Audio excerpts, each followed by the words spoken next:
Hey everybody, it's Lindsay here. Welcome back to our channel. I call it our channel because, there's plenty of spaces out there where people are talking at you, or it's like creating an echo chamber where everybody's talking just to hear their own voice. And I think there's enough of those spaces without creating another one here. So, what I've said from the beginning is I hope this is a place where we can have a conversation, right? Like, at best, life is just a constant exchange and flow of energy and ideas. And I believe there's a way that we can use these mediums and platforms that we have available to us to really have conversations that matter. And so I'm glad you're here. This is hard for me to talk about, I'll be honest. Like, this topic today is one that, like, it's a tender one for me. And for those who don't know what this means, I'm about to tell you I'm an Enneagram 8. We'll talk more about the Enneagram at some point, but for what it's worth, one of the points of that is that vulnerability is really hard. Like, I'm very much a controlled person and like very private about parts of myself, but I'm learning that we talk a lot about amplifying voice, and part of amplifying my voice means like all of the parts of me, like owning every part of my story, and allowing it to be redeemed and allowing it to connect us. I think that all of our story from start to finish has purpose and meaning and value, and sometimes we forget that, and I certainly do. And we know that so much of social media and these platforms are like highlight reels of our lives, and you see the best of everything and how successful everybody is and how wonderful their lives are. And even though we definitely know that these are all very curated, you still buy into this. And very rarely do you see people talking about their failures.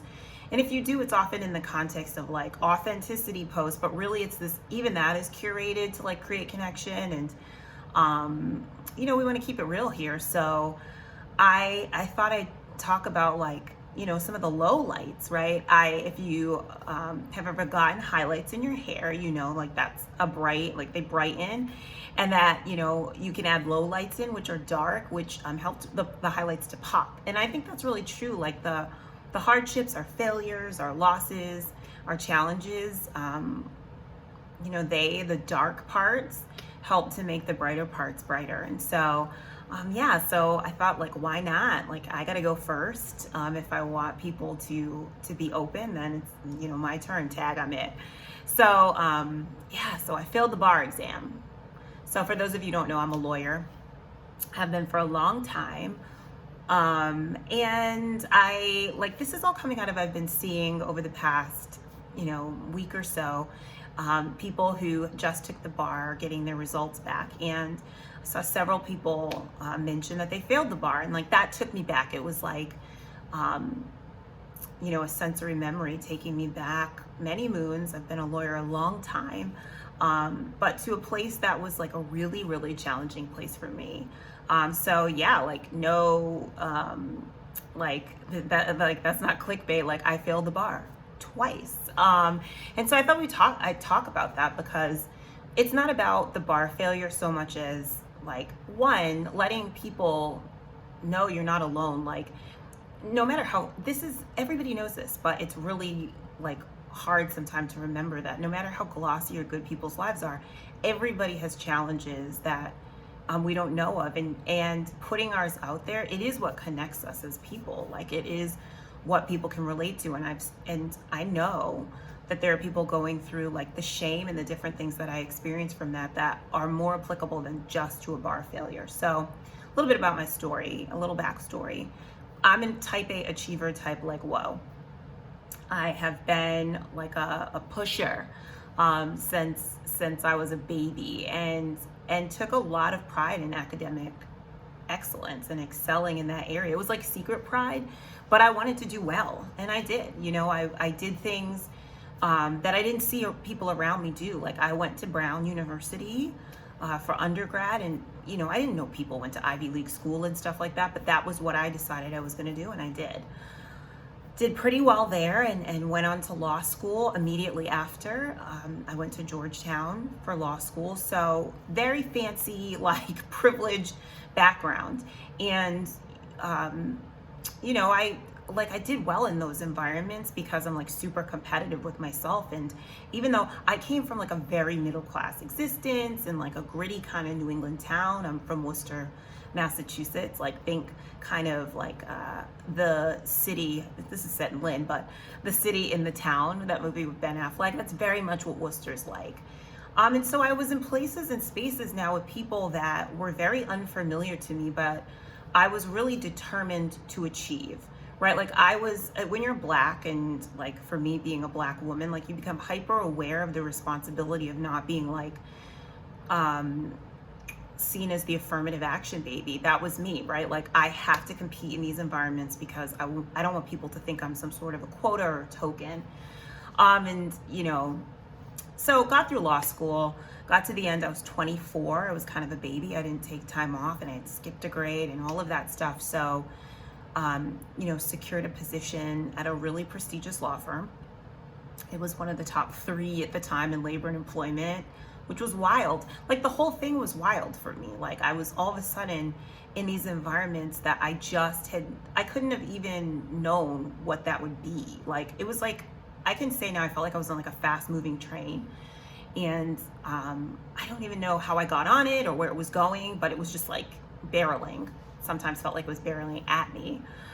But you know, here it was, and that was the trajectory I was on. So took the bar. Like obviously you get to the end of your academic career, right? And like you have to do this thing. It's the last thing. It's the final thing. Always done well, always achieved and succeeded. So like no concerns there. Like let's just get it done. And I mean, that's what I did. I studied-ish, right? Like I was so tired at the end of what was really like 22 years of something of straight education, never taking a break and always being so focused. And no one really said to me, and I definitely didn't say to myself, it's okay to take a break. It just wasn't something that I felt was available to me, but I needed it. But you know, like sometimes you just don't know how to say what you need. And that's one lesson. Like you gotta say what you need and own what you need. But I didn't.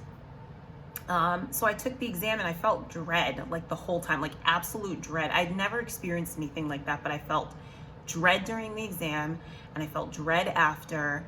And I just put it out of my mind for the 3 months between when you take the test in July and October when you get the results. So I went on with things, you know, I started at the firm, like the first weekend of firm training, like they flew everyone in from these 19 offices around the world.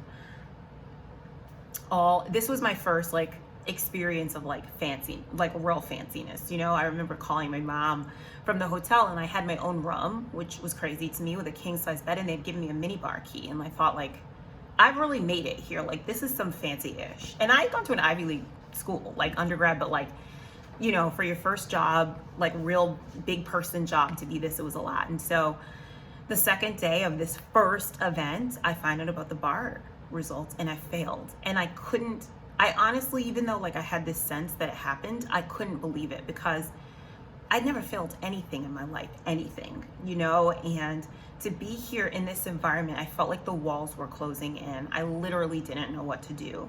But the only thing I knew to do was to be like, shake it off, Apia. You will not let these people like see you collapse. You don't have, there's no option here. Pull it together. And I just was so ashamed. I was so embarrassed by myself. Like I couldn't believe that I have all these opportunities. I've done all this work and I failed. And like people would be like, oh, people fail all the time. Yeah, but like, guys, I went to Brown, I went to Georgetown. Like someone asked me if maybe I just didn't test well. I mean, come on, like, no, that wasn't my experience. And so like, even though there's a percentage that fails, like I never expected myself to be in that. And I just sucked it up and was like, whatever, like get on with it. You can't allow yourself to feel anything about that. And so bared down at the firm and knew I had one more shot. And I didn't like give myself a break or anything. I was like, I need to now prove myself even more at this firm. There were only, in my office, there were 300 attorneys in the DC office of this firm. And like I said, there were 19 offices worldwide. 6 of us were Black.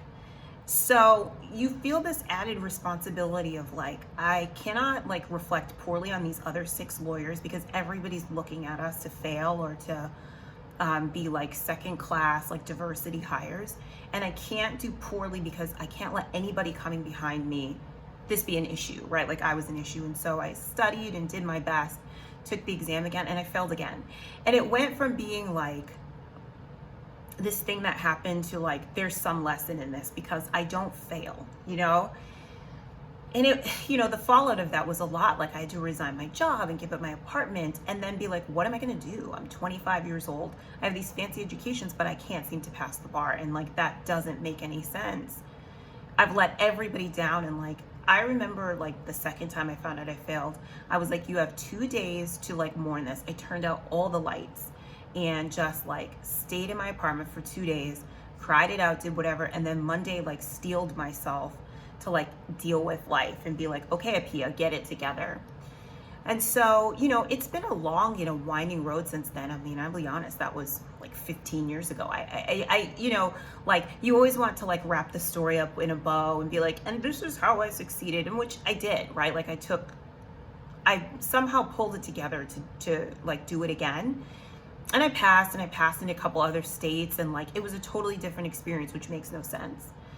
And so like, there's so much in that, right? And like, I think that what I want to share in all of this is like about failing forward and like and also in like claiming your story and the shame in it. Like for some people, this is like no big deal, right? But for people in which so much of your identity is wrapped up in achievement and you're celebrated for achievement, it was a huge deal for me. Like if I'm not the smart person who excels, who am I? Like, I really don't know. Because now I'm a failure. And like my point of greatest pride, I've now failed at that, and really strikes at the heart of your identity. And I think that that's true of failure. It has this way of like grabbing right at your identity. But I think there's grace in that. And like, there were so many lessons I learned. I sabotaged myself. I can look back now and like really see the ways in which I sabotaged myself because I was very, very scared of the path that I was on and like all of these things happening around me. And I wasn't sure. I didn't know what I was doing. Do I want to be a lawyer at a large law firm? I don't know. I've been going along this current and I didn't know how to get out of the current for a minute. So I think there's a few things, like a few lessons or things that I've learned. I've learned so much from it. And yes, my story has been redeemed. Like it was a moment, a snapshot in time. Like I said, I passed multiple times. I'm like now the general counsel of an agency and all of these wonderful things, which are great, but it's not even the point, right? So I tell this story partially because I realized like when I saw people like posting about failing, I got like this tinge where I realized like I don't talk about that because even though like it's such a distant part of my story, there's still some shame there. And Brene Brown like writes a lot about shame and vulnerability, and she talks about how shame is like this extremely powerful emotion. Like it's the fear that we're not good enough. And that always is going to be a thing. But like, I think that one of the lessons that I would say that I've learned through failure is really separating what you do from who you are. And that is still a process that I'm learning, y'all. Like I am definitely a human doing, and I'm learning that being a human being is far more important. So your failure, I say this, that failure does not define you, but it can refine you for sure. And I think one of the biggest, most lasting lessons I took is humility.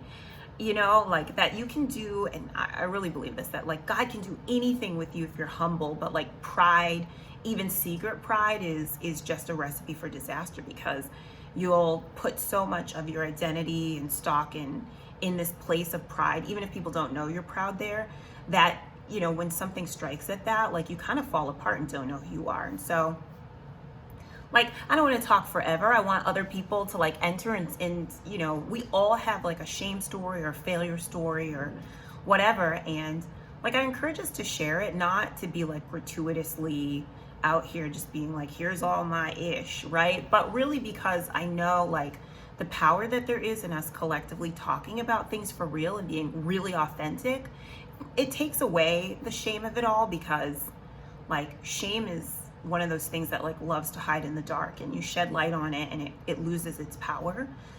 And also because like we all get by here with a little help from our friends, right? And human connection, I've learned this year, is the biggest thing in the world. And like, we need real authentic connection. So be honest about your story, own it, own your points of failure.